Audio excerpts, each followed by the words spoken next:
Today's stories include Greg Miller is angry at Helldivers 2. Amy Hennig reveals a new look at her Marvel game, and Switch and college football hit new sales milestones. Congratulations, Mike. We'll have all this and more because this is Kinda Funny Games Daily.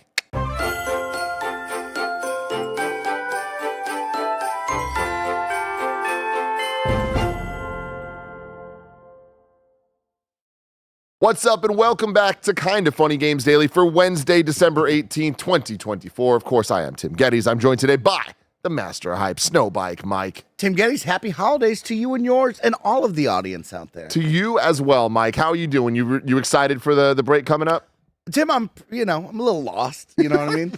I like being here at work. I like being around my family and friends. But I'm excited. You never know what a Snowbike Mike adventure will happen. And with a weekend half off or so, yeah, I'm going to get out there. I'm going to go get lost. It's in the name, Snowbike Mike. You know what I mean? Exactly. I feel like this is your season. Well, Adventures abound. It's still early, right? If you are a true ski fan like I am, ski and snowboards, winter sports fan, you know that early December isn't quite prime time yet, right? It's getting going. The holidays kind of push the families and early skiers out there. But really, you wait till January, February. That's when you really rip, right? So that's what I wanted. I'm going for my 10-year anniversary with Gia in February, which is crazy. We're going to Salt Lake City. Whoa. Which I'm kind of excited for because I've only been there once and it was just for a layover. So it was just like a plane landed. Now, I was just at the airport. I'm looking out at these beautiful mountains. Of course. And then I was on my way to New York. We talking Salt Lake City proper? Are you going to get up in the mountain range? I think it's, I don't know. I ain't planning shit. You know what I mean? I'm just going along for the ride. Hey, all right. I like that. But I imagine we're going to the city itself. Okay. But beautiful city. Surrounded by mountains. Yeah, but have you been there before? I have. I've been there twice now. A couple of road trips. That's where you kind of stop. You can stop in Windover, Nevada, which is right on the border of Utah and Nevada, or you go into the city proper and you go hang out. So I've been to the city twice, spent an extra day there to walk around. Utah Jazz. I mean, come on. You get to see the big stadium. Beautiful Park City, Utah, right above it. Quick story that I need to tell you. All right. The reason that we're going to Salt Lake City, of course, the Real Housewives of Salt Lake City. Oh, I thought we were going to see the Utah Jazz. That would have been the best housewife show of all time. There's this one, I want to say character. Okay. This one woman. This is a real person, yeah. All right. She was accused of giving blowies for jazz tickets. This was a big plot line in season 2. Okay? Damn, that's crazy. Blowies for jazz tickets. Now, that phrase came up 100 times during the season, right? And the entire time, Gia was cracking up at it because it's a very funny thing to hear. A wild one. It wasn't until the reunion where they were talking about all that G realized that jazz tickets meant a basketball game. Oh, she thought it was a jazz She thought concert. it was for a jazz concert. Hey, still lit. Still both lit. Still both lit. Totally fine with that. Well, that's great, Tim, that you guys got that planned. Are you taking is it a drive or is it a fly? Oh, we're flying. Because what's still calling. You can hear the howl out there, Tim. I do hear it. Is it Wolf, Lake Tahoe, calling your name?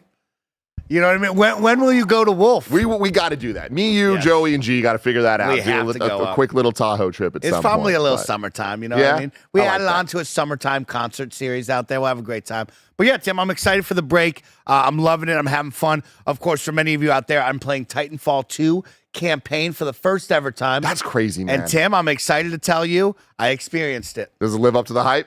It's sick. Yeah. Tim, when they do the time swap and you do the 2 levels at once and you're jumping back and forth, Tim, it's lit. Yeah, that's lit. Yeah, Titanfall 2, dude. Where's number 3? Everybody, this is Kinda Funny Games Daily. Each and every weekday, we run you through all the video game news that you need to know about live on YouTube, Twitch, and on podcast services around the globe. If you love what we do, support us with the Kinda Funny membership on Patreon or YouTube to get all of our shows ad-free. Watch us record them live, and you can get a daily exclusive show, Gregway. For a chance to be part of this show, YouTube Super Chat. Submit your thoughts and opinions as YouTube Super Chats as we go, just like Benny B. Good did, saying, yay, Mike. A lot of Mike fans out there. Thank you. That. Hey, happy holidays. I got a haircut. Yeah. Mike, obviously we're prepping for Kinda Funny Day 2025, our 10-year anniversary. Yep. Lots going on. Obviously a lot of nostalgic look backs at the last 10 years. Great moments. And any way you cut it, when you look at the last 2 years, it's all about one man. Oh, Tim. Snowbike Mike. The face of Kinda Funny, man. You are the energy. You are Kinda Funny at this point. I appreciate that about you. You're amazing to say that, Tim. Thank you. It's a group effort. It's a whole lot of fun. I get to share it every day with my best friend, Andy. You know, I'm thinking about you. I'm thinking about you every day. Also, shout out to the Reddit. Someone wrote out there, they were like, yo, a couple years back, they played Mario together. Can I get a tweet? And Greg Miller was the first person to reply with our Let's Play of that Mario game. What a with time. The four of us. What a time. God. What a great time it was. What a great time. Remember, we are an 11-person business all about live talk shows. Today, after you get Games Daily, you're going to get the GAMESCAST that is going to be resurrecting one dead IP bracket with Bless and Mike. Bless and Mike have been brewing an energy the last couple weeks, and they're going to keep that going. So it's going to be a great time. There's more to come, too, Tim. Oh, yeah? We're hearing whispers. Yeah? There's more lists. And we're going to react to some lists. More lists are coming. The stream after that will be Magic the Gathering, which is more Bless and Mike. I have a backpack full of Magic cards. I mean, like a large backpack full of Magic cards. So, yeah, we're on a Magic kick right now. Yeah. We want to bring it into 2025 and beyond. We want to learn how to play Commander together as a group. So, yeah, stick around for a lot of fun. Yep. Fun. Remember, if you're a Kind of Funny member, you get today's Gregway. Thank you to our Patreon producers, Delaney Twining and Carl Jacobs. Today, we're brought to you by Heart Electric, Still Wakes the Deep, Aura Frames, and Marvel Snap, but we'll tell you about that later. For now, let's begin with what is and forever will be the Roper Report. It's time for some news. 6 stories today. A baker's dozen. Story number 1. Helldiver 2's. I want to let you know, Mike, that I thought you were hosting today. And you know how every once in a while Kevin slips a banana into the script? Yes. I was going to put a couple skibbities in there. And see if you read it. I would have probably thrown it out there. That's right. Helldivers 2's Killzone crossover has already sparked an outcry over the super high cost of items. This comes from Wesley Inpool at IGN. Helldivers 2's, it's really hard to do the double plural there. Tough, yeah. Killzone crossover confirmed and released today, December 18th, has already sparked backlash over the cost of its items. Part 1 of the Helldivers 2 and Killzone crossover includes a Killzone-themed armor set, assault rifle, banner, cape, and player title. Amid excitement that Sony has remembered the Killzone franchise exists over a decade since the launch of the last game in Guerrilla's first-person shooter series, are complaints about the cost of these items. The new armor cost 500 super credits, the new cape 310, the new helmet 310, and the most egregious of all, the assault rifle costs 615 super credits. Oh, and all these items are only available for 5 days before they're rotated out of the store. Better buy it's them now. worth putting these prices into context. I like that that's your takeaway. You better buy this right now. 1,000 of these credits cost $10. Real dollars in the in-game store. One of Helldiver 2's premium war bonds costs 1,000 super credits, which means that if you want all the Killzone items, you're looking at just shy of twice the price of the premium war bond. Now, there will be Helldivers 2 players who have super credits saved up after nearly a year of playing the game, and it's worth noting that you can unlock 300 super credits in war bonds with your medals, or find them out and about by looting in gameplay. But the fact remains that these items are also being sold for real-world money, and the pricing is unlike anything fans have seen so far in Helldivers 2. Meanwhile, the Killzone assault rifle has sparked renewed pay-to-win accusations from some in the game's community, despite it being considered a bit of a downgrade compared to already available guns. The Helldivers subreddit is already littered with complaints, many of which point out that Helldivers 2 is not a free game and so should take a different approach to monetization. Greg Miller, a young man, tweets out, "Wait, this kind of sucks. War bonds cost $10 and have stuff like this, credits to buy more stuff, etc. This is being sold piecemeal. Buy everything here and it's about $20. There's another Killzone drop coming in 5 days, and you assume that's $20 as well. So you're spending $40 getting far less than a $10 war bond." Then somebody tweets at Greg, "The price of skins and bundles in every game." And Greg says, "Right, except for this game," which I'm talking about. And then in our Slack, Greg said, "So the thing to note here is that the rumor/leak of all this Killzone stuff is the war bond, the $10 battle passes you buy in game. Today, half of the Killzone content was added to the store, not as a war bond, but piecemeal for about $20. That's just repeating stuff. The audience is losing their minds at 4 times the price, blaming Sony, etc. I don't know why that was there, but Yeah. We're coming to a realization here. It's a big moment. Yeah. Right. Helldivers 2 has built up a lot of goodwill. A lot of people have enjoyed what they have brought, how they have added in content for free, the war bonds being pretty cheap, how you can also earn enough credits to buy more war bonds and kind of stay on this endless cycle without having to really spend a lot of money like you see in other live service games. And today that changes. Yeah. Today might be the day where Helldivers looks at you and says, "Hey, Fortnite does it. Call of Duty does it. Can we do it?" And now you, the audience, have to pick and choose what you want to do here. My gut tells me they reverse this. They reverse this. Just based on how Helldivers and the devs have handled Helldivers so far. Like, I do think that this gets reversed. Am I crazy to say that? No, Tim. Like I said, they have a lot of goodwill. They got a lot of love going on for this property and this team right now that I think the right move is to reverse this and try to figure it all out. On the opposite side, someone who is really ingrained in the live service world, right? This isn't anything different. Right, you go to Call of Duty, it's $20 per skin pack. You go to Fortnite, they're selling a Snoop Dogg pack for $32. Now, of course, all of that varies with how much items and cosmetics you get in that. But, like, this is the way of the world when we talk about live service microtransaction games. This isn't anything crazy. This is right on line with everything else. But isn't it crazy because those are free-to-play games? No, I think a number of full-price titles have sold things like that I'm not batting an eye at. These prices? Yeah. Oh, yeah. When you think about I need education here. No, I mean, I so just Call of Duty, Warzone, free to play. Call of Duty, not free to play. Correct. Does Call of Duty have this level of? Yeah, Call of Duty has skins just like this. Yeah, but like you feel better because you're in Warzone for free. But yeah, you're buying skins just like this. It's just, I think you've come so far with the goodwill of this game that it might be shocking to many, right? Because you think, oh, it's a $40 title. It's excused from any sort of microtransactions. That's not true. We've lived in a world where that is not true. We are now in 2024 where we've now latched onto the thought of only free-to-play titles can sell me stuff. Well, no.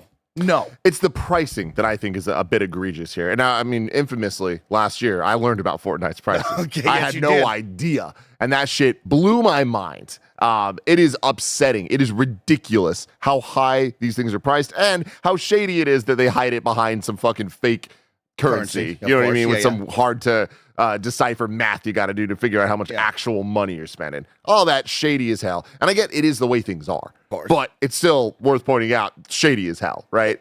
Yeah, the money-wise, when they hide the number behind some fake paywall. Super credits, totally. I agree with that. That's kind of crazy. Now I got to do math. You're breaking it down by the half, so I got to buy 2 different bundles. That always sucks, right? But, like, here's the moment, right? This community has already once caused a big uproar with the PlayStation automatic sign-ins, right? Where they were like, no, we don't want to keep doing that. You got to change that. And they've changed their ways. They've listened to you. They've gone on the path to try to keep the positivity.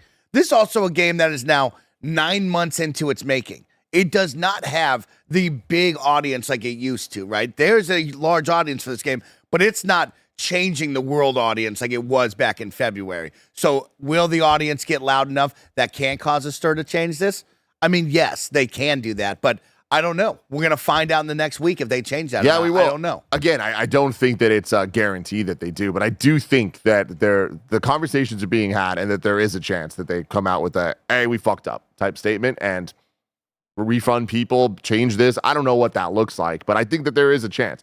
Having said that, there's also a chance they don't.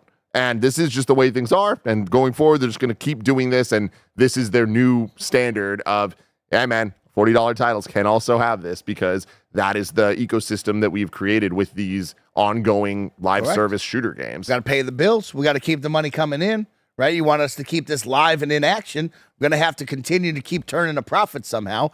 You know, you have a crossover. Shouldn't that be the $10 war bonds?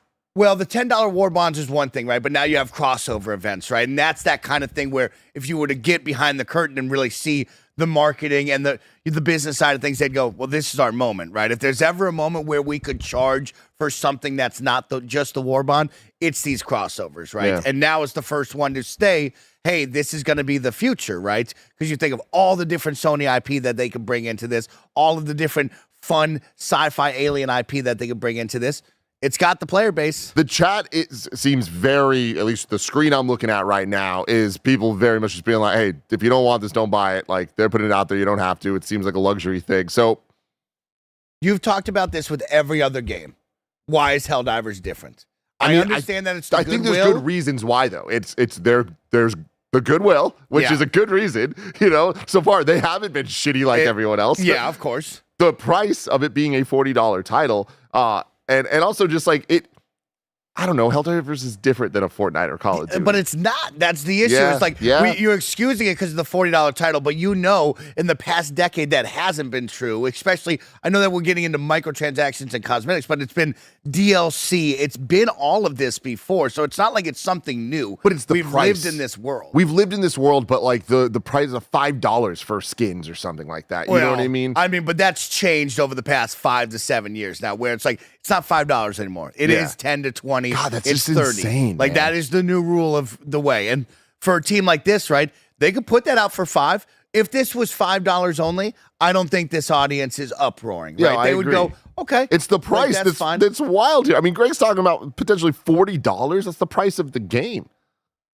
For like now, okay, let's take a step back and let's actually just talk about what this is. Mike, you play these games all the time. You also buy things. I buy a number of things. The audience for this type of stuff. Do you think $40? What do you think about for this? That price point for what you're getting here for this game? Absolutely not. $20 is too much.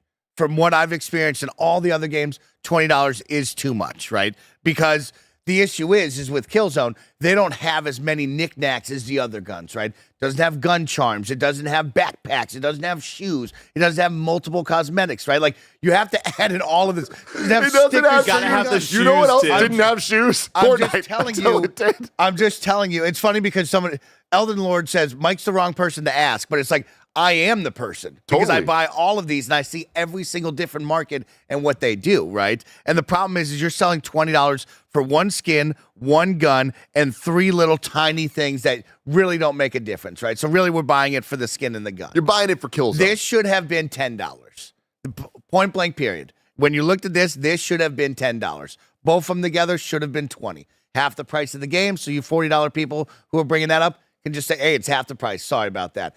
$10 you would have bought this without batting an eye. $20 isn't enough because they don't have enough of the knickknacks like everything else to just start jamming in, right? Because now your lizard brain that everybody has, when you see that cosmetic pack and it's 9 items, but 3 of them are gun stickers that you're never going to use. One's stickers. a gun charm that you're like, I don't even think I'll see that in the game. Yeah. 3 are gun skins. 2 are skins for your actual characters. And you go, yeah, I'll buy that for $20 to $30, right? Like, that's how the new world works. The issue is Helldivers doesn't have that. So when they put out something like this for $20, it's not going to look that flashy on a tweet when there's 5 items and 3 of them are super small because they know it doesn't really matter. Yeah.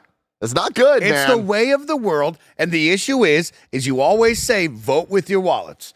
Dear Helldivers 2 community, if you don't like this, you better stand up and not buy this. The problem is there's going to be people who don't care. They're going to say, I love Helldivers 2. I want to support the devs, or I just want this skin pack because I love Killzone. Here's $20. So we live in a world where you get to choose, you get to make the decisions, but that's how business is going to work. They want every dollar that you get, and they're going to come up with fun, innovative ways to do this. And maybe you say, Mike, that's not fun. I don't like that. Well, guess what? For them and our business side of things, this is great. This is money making. It's going to be interesting. I'm very interested a week from now where this actual story lies. Noah super chats in saying, regarding Helldivers, I don't mind the price for crossover stuff. What I don't like is paywalling the armor set with great bonuses and a new weapon. That's the problem, is that we're getting to pay to win, right? The issue is like Helldivers isn't Call of Duty, isn't Fortnite, where all of these guns are included, right? You're buying gun skins most of the time, or you can unlock the gun later on down the road. These guns are like very part of the game. Gary is going to be much better than I am with this. But the catch is, as well, is you could say pay to win, but we're fighting AI bots. So who am I really winning against? The NPC robot over there or you? Because we're not in competition. Yeah. So how is that pay to win? What are we really worried about? God, video games, man. What are we worried about? Video games are so stupid when you really think about it.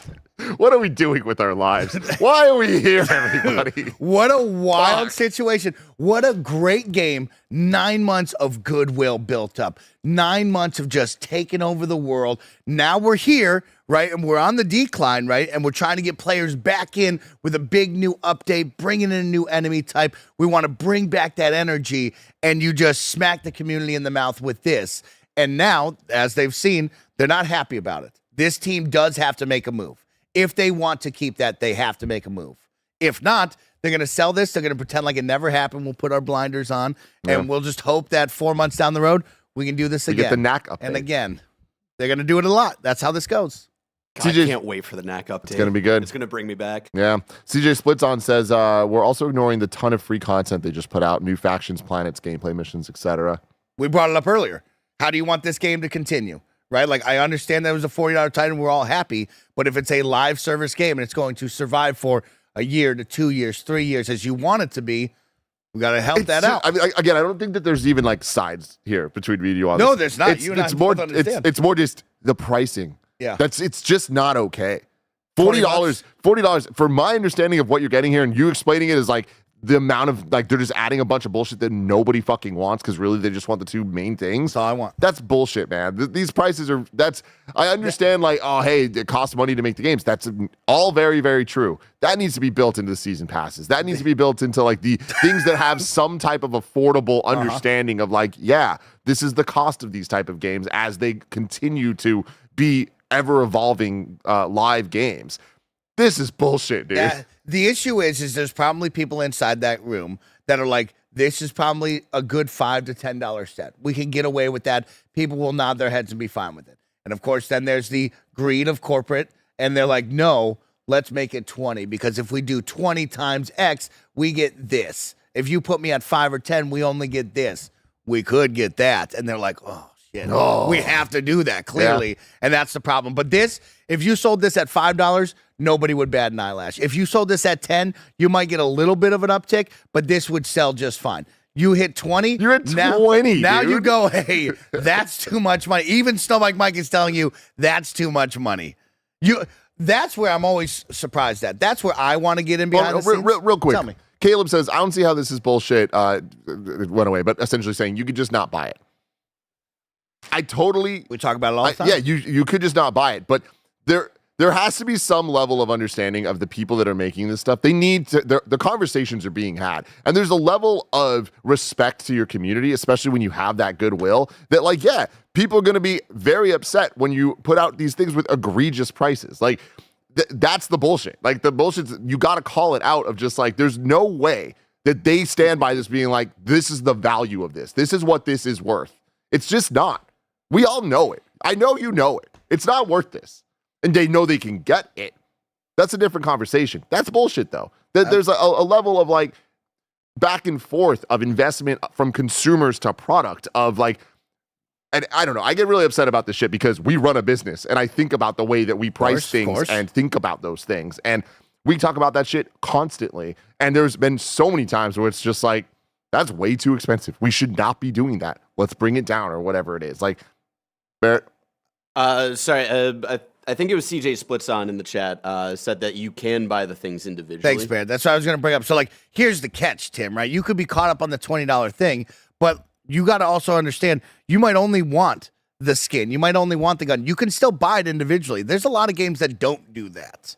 I mean, okay, that's good. A positive, right? Absolutely. So maybe you're in. Well, you'd have to go back to the quote here of like how much that is, right? So it's, I don't know, where are we at? I'm trying to find the breakdown. What's the thing that matters most here? The skin? The skin, because it's the Killzone crossover, so that should be matters most. For it seems like what the audience is mad about, it's also the gun as well. So it's a skin and gun that you have to have. If those two come out to $10, you're in. That's not how much it's going to be, though. Yeah. Those other three, if those were $10, that would be an insane price for those two things. Be an insane price for those things. That's what we're talking about, though. They're just adding bullshit that, to your point, nobody fucking wants. CJ, let us know in the chat how much it was. I think CJ just bought just the skin, and I want to know how much it is. Now, also, CJ has to buy X amount of credits because, we can't just sell things for dollars. Of course. So now he has 400 and that's the bullshit. That he doesn't need. That's the fucking bullshit. That he doesn't need is right. Moving on to story number 2 here. Amy Hennig reveals new Marvel 1943 Rise of Hydra details and concept art. This comes from Jordan Midler at VGC. Amy Hennig has shown off new concept art for Marvel 1943 Rise of Hydra and discussed some new details. Rise of Hydra was revealed during an Unreal Engine showcase at GDC in March and stars Drew Moreland as Captain America and Kari Payton as Black Panther with a release set for sometime in 2025. Quote, it led us to do a bunch of interesting things, one of which was to not only tell a story with the young Steve Rogers who's still trying to find his feet, as opposed to the more seasoned guy that we've seen in a lot of the films, it also let us introduce a new Black Panther of 1943. The development team, Skydance Games, is being led by Amy Hennig, the director of the first 3 Uncharted games. It led us to tap into all the things that I love, all of the wonderful tropes of World War II era adventure films, classic men on a mission movies, and all of that. There's a lot of intrigue in our story, a lot of twists and turns, fascinating characters, and interesting locations. Hennig also debuted a new banana concept art. Okay. Keep going. Oh, someone hit you with banana. Man, I took that as real things. I was like, oh, that's what they titled the concept art is what I thought. You brought it up. It was your own doing. It was my own doing. I wouldn't do that. And I also love, I love that you just thought banana was in there. Banana concept. You're like, okay. That's what they titled the concept art. That's great. Very cool. I'm not going to ask questions. That was great, Barrett. Hennig also debuted new concept art from the game, which shows a glimpse at the jungles of Wakanda in Marvel 1943. Wakanda at this point in time is hidden away from the outside world and protected by this impenetrable jungle, she explains. They are non-interventionist, but events transpire that pull them into the conflict. They have to protect their interests. The world is getting smaller, no satellites yet, but there will be soon. You can shoot down planes that maybe want to fly over Wakanda, but how long can you stay in the shadows? Everything being said sounds incredible. Sounds so cool. It sounds awesome. Get real. You read that and it's like, I'm like, oh man, this sounds like it's going to be a really good time. Amy Hennig, director of Uncharted 1, 2, and 3. They're making this game. Kari Payton as Black Panther. The images or the clip we saw, how fucking good that looks. Sounds fantastic. I don't believe this game's real, Mike. I don't believe we're seeing this game next year. Are you fucking kidding me? And look, I know I got my fucking hater mode on with this. Yeah. I just don't believe it. I simply don't believe it. Barrett, am I crazy? No, you're not. And it's just because Amy Hennig has not directed a game that has actually come out since Uncharted 3, which is like an insane thing to say, right? Unless I'm forgetting something. She's just had project after project canceled. So I feel like it's less of like a hater mode and more just like apprehension mode. You know? Yeah, because I want this more than anything. Yeah. This sounds like a Tim Geddes ass game. I just don't believe it, Mike. Don't believe that it will be next year. Just don't believe at all, like Barrett said, it will cross the finish line. I don't believe there's a chance it's next year. No. Okay. Beyond that, I think that there's a chance that it doesn't ever come out as a video game. Potentially, this is a short film. Maybe a kind of long film. You know what I mean? Okay. The medium film. God, that cape looks fucking cool. For all the gamers out there, I hope that I want to believe in Skydance and actually letting her come out with a video game, unlike EA. Yes. Yeah, so I don't know. But, I mean, look, we've already seen more than I thought we would. This looks crazy. But yeah, just us being here, them talking about concept art to Entertainment Weekly, not filling me with hope for a 2025, even though they're still saying 2025. But yeah, I mean, but Entertainment Weekly, Marvel, Amy, like it's all just like the perfect blend of like, yeah, that's the perfect little article they're going to write up, get the hype generated again. Will it be 2025? You know, Tim, it probably is not in the games industry and how things work here. So yeah, it looks good, man. You just got to cross your fingers for all gamers out there that we do see this. You would love to see a game like this. This is what the gamers want, especially with the Marvel IP. This is the type of game that I want out of that. So me too. Yeah, I'm hoping for something great here, and I hope that it does come see the light of day. God. Oh. 1943. It needs a better name. It does. It really does. You don't think they'll change the name? I don't think the game comes out. So I don't think that. The series of trailers they released under the 1943 Rise of Hydra name is pretty dope. But yeah. Anyway, here's hoping, everybody. Before we get to story number 3, though, I want to give you guys a real quick word from our sponsors. This episode's brought to you by Heart Electric. Heart Electric is an upcoming 4-team arena shooter with a fresh twist. Outthink and outplay your opponents to ultimately come out on top in the battle for life-sustaining energy. Made by developers from the Battlefield series and Helldivers 2, Heart Electric is all about eliminating 3 other teams by dropping their energy to 0 while keeping your team's energy supply high. How you keep yourself in play is up to your own scheming. Take a direct approach and steal energy from other teams' bases, or complete assignments while staying out of the spotlight. When one team takes the lead, Do you communicate with the other teams and form a temporary truce? Or do you take advantage of the panic to launch a sneaky assault on the weakest link? Heart Electric's winter playtest is going down January 18th, starting at noon Eastern Time. Sign up through Steam to not miss the chance to try the next big FPS. Heart Electric. If you're ready to feel the pulse and beat the odds, jump into Heart Electric on January 18th. Visit bit.ly/HeartElectricKF to sign up and feel the pulse. Still Wakes the Deep is a first-person narrative horror game from the genre masters at the Chinese Room. Featuring an all-star cast of Scottish actors, it combines grounded storytelling with unknowable horror for a truly unique and terrifying adventure. Set at Christmas 1975, you play as Kaz McCleary, a family man running from the police by taking a job on the Barra-D oil rig. But the holiday cheer turns to festive fear as something incomprehensible comes aboard and starts wiping out everything in its path. With your escape routes cut off and no way to contact the mainland, your only hope is to run and hide as you make your way across the collapsing rig. Navigate pitch-black corridors, crawl through tight underwater spaces, and try not to make a sound during tense stealth sections. Whatever you are afraid of, Still Wakes the Deep has something that will freak you out. To celebrate the festive season, Still Wakes the Deep is currently 35% off on Xbox Series X and S and PlayStation 5. Buy today and add some horror to your holidays. This episode's brought to you by Aura Frames. Let's be honest, what most people really want for the holidays is to see their favorite people more often. That's why this year, the best gift that you can give, besides plane tickets, is an Aura digital picture frame. Aura Frames are incredibly smart and easy to use, allowing you to upload unlimited photos and videos directly from your phone to the frame. Plus, you can order the frame online and preload it with photos and videos using the Aura app, so it's ready to go right out of the box. Greg, Kevin, and a ton of people here at Kinda Funny are obsessed with their Aura frames. It takes about 2 minutes to set up a frame using the Aura app. That means you'll be able to easily add all of the photos of the new memories you make this holiday season. Save on the perfect gift by visiting auraframes.com to get $35 off Aura's best-selling Carver matte frames by using promo code KINDAFUNNY at checkout. That's auraframes.com, promo code KINDAFUNNY. This deal is exclusive to listeners, so get yours now in time for the holidays. Terms and conditions apply. auraframes.com, promo code KINDAFUNNY. This episode's brought to you by Marvel Snap. Y'all know Marvel Snap completely took over my life when it burst on the scene 2 years ago. I love it so much that I even mentioned Marvel Snap in my own wedding vows, because to this day, my wife Gia is so obsessed that she has not missed a single day of completing her challenges. Marvel Snap is an award-winning collectible card game that combines deep strategy, a unique snapping mechanic, and your favorite Marvel characters with thousands of unique card art variants created by renowned artists to collect and use. New cards are released every week, new seasons every month, and frequent events keep the game fresh and exciting. Each game only takes about 3 minutes, so you can get in and out wherever you are. And with more than 270 cards in Marvel Snap with over 2,000 unique art variants, you'll always find some new fun. Art is central to Marvel Snap. They have partnered with over 300 renowned artists to create all of the unique art in the game, and it's always cool to see the new designs. Download the Marvel Snap app now, available on the App Store, Google Play, and Steam, or visit marvelsnap.com to learn more. And we're back with story number 3.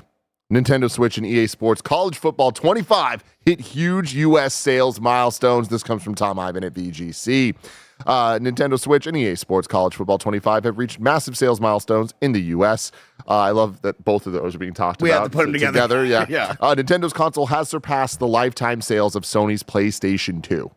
Wow. Nintendo's console has surpassed the lifetime sales of Sony's PlayStation 2 in America. But still, okay. Holy shit. Still crazy.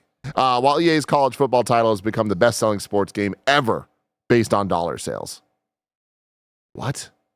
Say that one more time. EA's college football title has become the best-selling sports game ever based on dollar sales. Wow.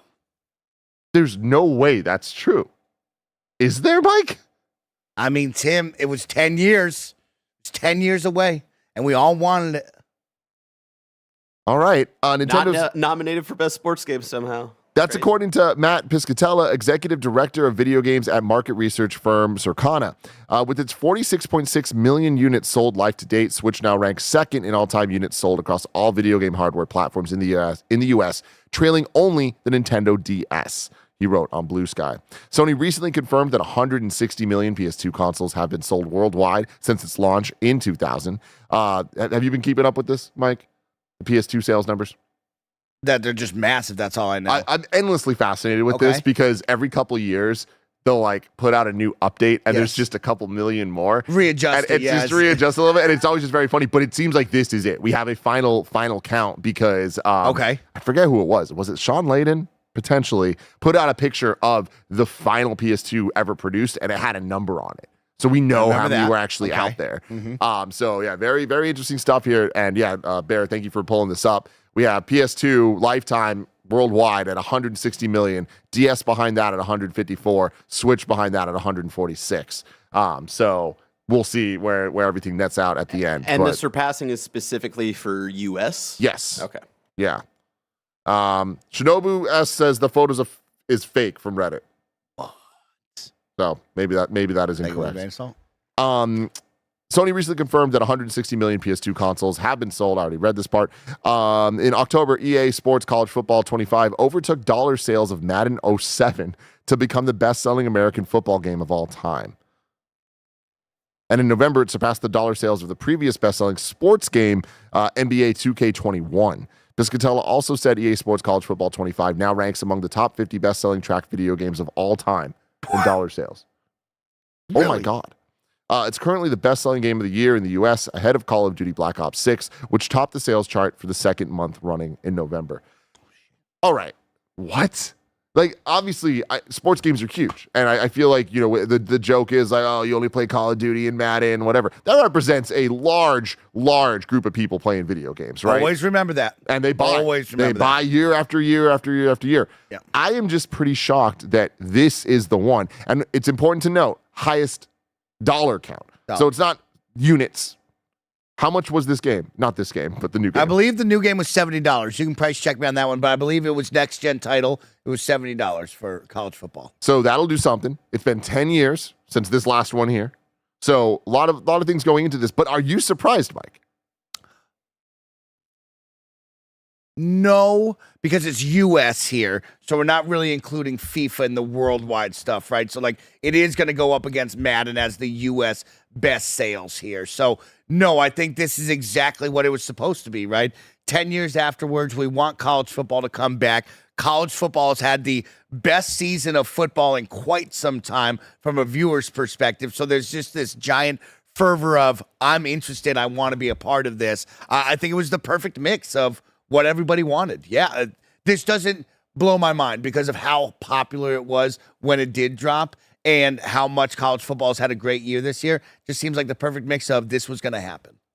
I am surprised. And I know college football is huge, but this, I don't know, man. They came back. After 10 years. We asked for it.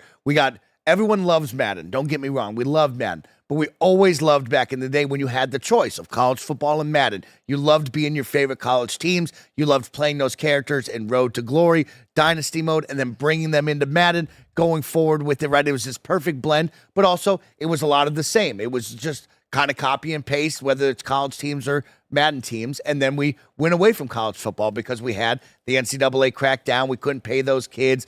EA probably couldn't just keep producing 2 football games that were fine. Right? That's the issue. And so now we're back where we have these NIL deals. Kids are getting paid. We can put their names on the jerseys. You can have their likeness, right? And you have, just a bunch of stars this year that people want. We have a Manning kid down in Texas, right?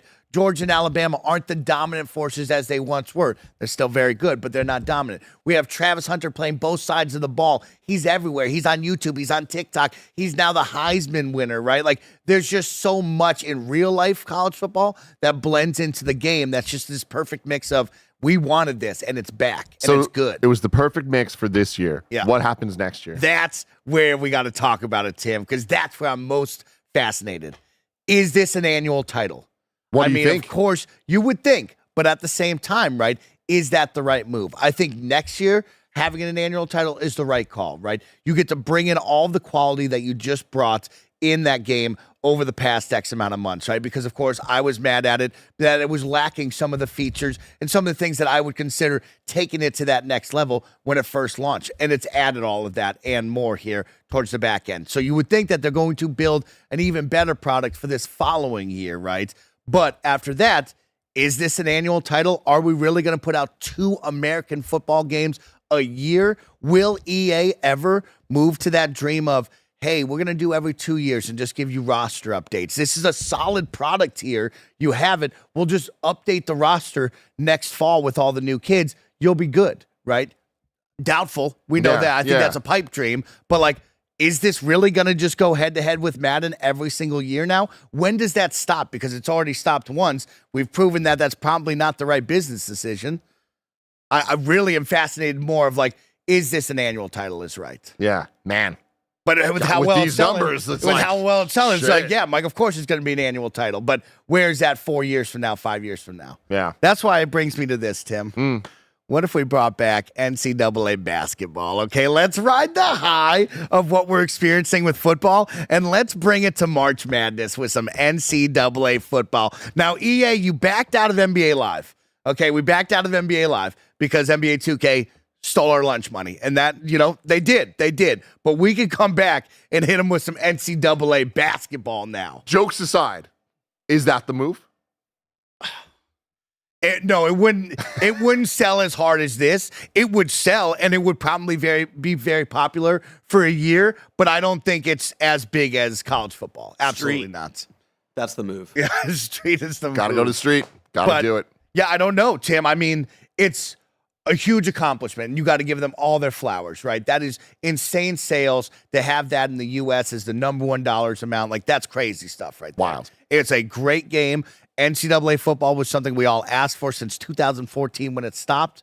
You're paying them kids now. It's a good game. It's a great alternative to Madden. If you love Madden, but you're burnt out on the same 30 teams, so you want to jump over and play with your favorite college team, it's all perfect. But where's that in 5 years? Let's see. Let's see, everybody.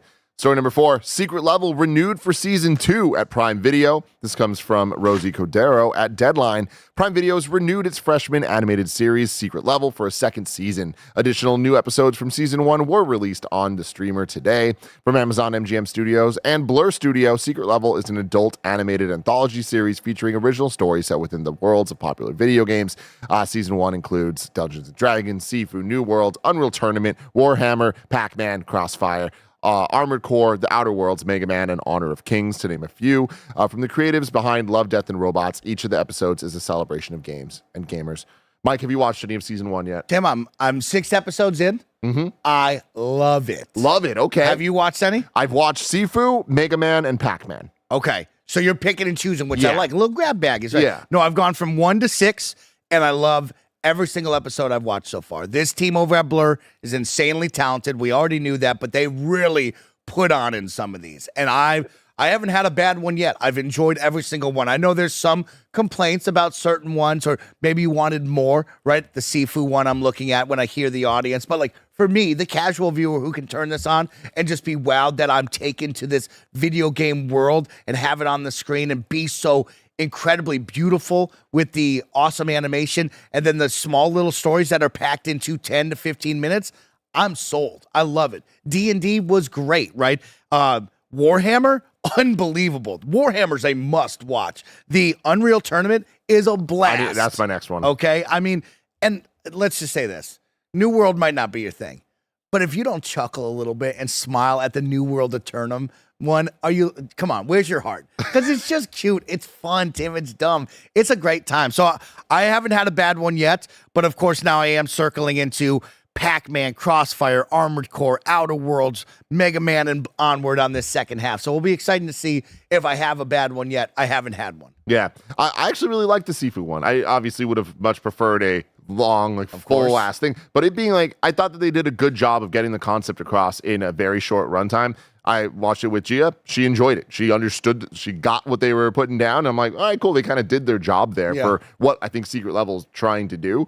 I'm excited it's getting a season 2. I feel like so far from the quality of the ones I've watched, Sifu was my favorite, and the other ones I was a little bit more like, all right, I could have definitely used more for Mega Man and Pac-Man. Now that the we know it's based on a game coming out. I'm like, that's kind of cool and interesting, but I still would have wanted something maybe a little bit different for a Pac-Man short film, whatever. But yeah, excited that we're getting a season 2. Love, Death, and Robots, I feel similarly about, where I love it as an idea, but I don't think that it always hits. But when it hits, it's good, man. Yeah. So I love that we're getting a second shot of this. And Congratulations, that's great. Yeah, I hope that we get new IP that like we care about. Because I look at this list and I'm like, personally, I only really care about a couple of them. Tell me some that you would want for season 2. Because now the fun one is like, what did they miss? What do you want? What are your dream episodes? Well, okay, let's look at this. Mega Man, clearly they're okay working with Capcom. I have Onimusha top of mind, so I'm going to say that. Okay.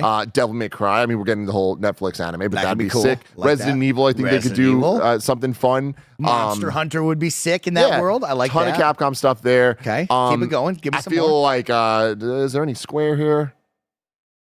No. But Final Fantasy would be awesome. Like, I feel like there's so many possibilities of, like, I would personally love them to see them actually do a story based in one of the Final Fantasy worlds, like Final Fantasy 9 getting a shorter 8. Actually, I think 8 would be freaking awesome for this. And 8's a game that I don't necessarily think we're ever going to go back to from Final Fantasy, but it does have a fan base.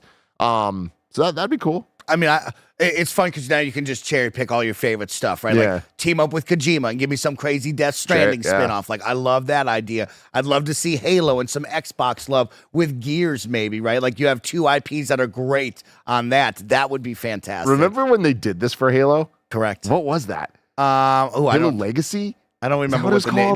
Yes, when they did the little short ones. The anthology of a whole bunch of shit. Some of those were so fucking good, man. So good. Halo, man, I had one just on my mind. But yeah, there's just so many. Now you get to cherry pick. I wonder what it's like, the selection process, or who comes to them, who do they go to? What's that fun back and forth of how do we select what's next? Well, clearly Nintendo said no.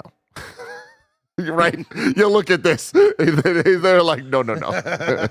We will never get a 3D animated Legend of Zelda. You have to watch that shit live action, bitch. Yeah, man. Smash Brothers, though. Like, come on. P. Soyden, which is definitely a name to say out loud from the chat, said Portal. Portal episode would be fantastic. Dude, I mean, real cool. You just bringing that up reminded me. Give me 1 second. Mike, talk for a second. Yeah, I mean, that's the fun part that I'm looking forward to, is where's the weird stuff. I like the weird as well, Barrett, right? Like, I bring up Halo and Gears, but if we're going to go weird and Xbox, give me Brute Force, right? Like, give me something fun with crazy characters that, like, you don't think about, and you're like, oh, shit, like, yeah, make that fun and exciting, right? Somebody brings up Titanfall in the chat, right? Like, team up with Respawn and let's have a conversation. Shucks, bring me Apex Legends. I don't care. Let's have some fun. That'd be cool. I just want to give a shout out to Portal No Escape, which was a live action short film made 13 years ago by Dan Trachtenberg, who is the director of 10 Cloverfield Lane, which was awesome, and Prey, that everybody freaking loves, the Predator movie from 2022. And it's 7 minutes. I think it is one of the greatest short films I've ever seen. Right? It is fucking credible. They take the idea of Portal and they just do it right. Heck yeah. Like, you need to check this out, Mike. I will. It's fun. It's fucking because I played a really great Portal fan-made little mini campaign at the start of the year in January called Portal Revolution, which was a lot of fun. You download Portal 2, add this mod pack on that was just a fan-made campaign. Portal Reloaded. No, mine is Revolution, I believe. Revolution? Yeah, check that one out. I'll look at my Steam page, but I had a blast with this one, Tim. It was a great way to just get more Portal games in my life here on the 2024. I want more Portal always in my life, right? Zia VGM says, how about that Nathan Fillion Uncharted short film? That was also spectacular. Like, they nailed Uncharted in a way that I just... I'm baffled by. Didn't realize they made another one. Yeah, I played this. I highly recommend it. It's fun. It's great. It's more Portal. I always want more Portal in my life. Man. Please go check that out. It was well worth my time. Story number 5. The Game Awards' first Game Changers recipient responds to hateful and disturbing comments accusing him of fraud. This comes from Ed Nightingale at Eurogamer. Amir Satvat was the recipient of the first Game Changers Award at the Game Awards last week, but has since received countless hateful messages, disturbing comments, and anti-Semitic remarks about his wife. God, motherfuckers, stop. Satvat received the award for his work helping laid-off employees across the games industry to find new work. The award was host Jeff Keighley's way of addressing the significant and unprecedented industry-wide layoffs, which he admitted the show struggles to address in a constructive way. Savet has helped to place nearly 3,000 people into jobs and was described at the award show as career Santa Claus. Yet since last week, he's been subjected to abuse online due to his current work at Chinese tech conglomerate Tencent. Over the past 4 days, I've received countless hateful messages targeting me personally, alongside hundreds more on YouTube and Twitter, he wrote in a LinkedIn post. People have made disturbing comments about my family. I'm only not sharing those comments because they are disgusting, but I will share some other sample comments. My wife and me have been targeted with anti-Semitic slurs. Several videos mocked my comments suggesting I sound autistic, riffing on it for their audience's amusement.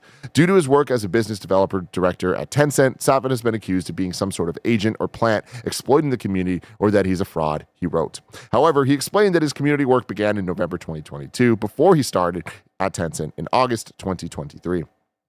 Before this, he worked for Amazon, but again, his community work was separate.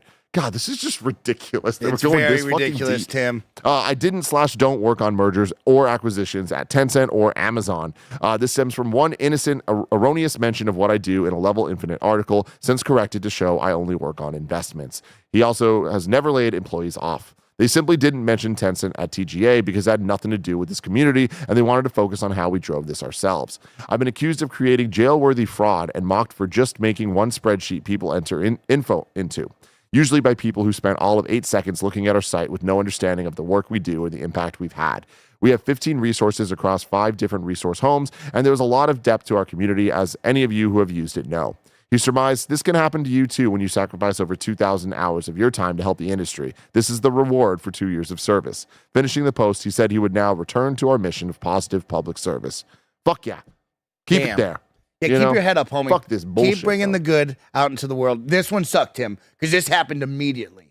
I mean, as fast as we were celebrating this and clapping, people were online just bringing this down. Yeah. And it is so unfortunate that we live in a world where we can't even celebrate this. We can't say, hey, this guy's trying his best to help out and do a good deed, and we should be celebrating that, helping it out. People should be going over, hey, what resources can we add to this to help you a little bit further? No, we just immediately went on, just started throwing things. And the best is whenever you would read these, someone would follow up and was like, do you have any sort of source or information to this? Dead silence. Like, that's great. That's great. We're just going to tweet about this all day long. It's disgusting. But again, let's focus on the positive here. Great work being done. Amazing speech at the Game Awards. Very important moment. And I feel like at the end of the day, that is what wins out. Having said that, it sucks and is brutal for this man and his family to have to deal with this. People don't understand how horrible targeted hate can feel. And until it happens to you, you get an understanding. And then it changes everything of like how you navigate life and deal with people. Fuck this, man. He does not deserve this. Keep your head up. If you're someone in his circle, make sure you're always there, patting him on the back, helping him out, pumping him up. If you're here in our community and you love what this man has done, go out there, celebrate it on Twitter, give him a little thumbs up, give him some love. That sucks. This sucks. Yep. And yeah, that's one of those where you get a bunch of this, Tim, and that's where you shut down, right? People can shut down easily and be like, no more of this, that I'm never going to do this again, and walk away. And then all of this goodwill, everything that this man's bringing to help others get jobs and help them get back on their feet is all gone. Yep. I don't even want to do the segue right now, but let's go to Wii News. Take me to Wii News, Tim. Take me to Wii News. Marvel vs. Capcom Infinite and Beyond, the fan mod, launches December 20th. Barrett, can we actually watch this? Brain13 super chatted saying y'all should watch the launch trailer for MVC Infinite and Beyond. Max Dude and his dev team did insane work to fix the way the game feels. Very excited. And it launches on December 20th? That's what they're saying. Damn, that's exciting. Let's check it out. Okay.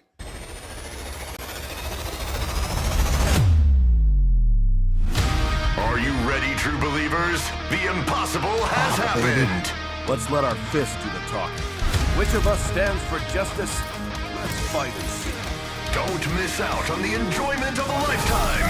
Marvel vs. Capcom Infinite and Beyond. Oh my god, the music's so good. It's so cool looking.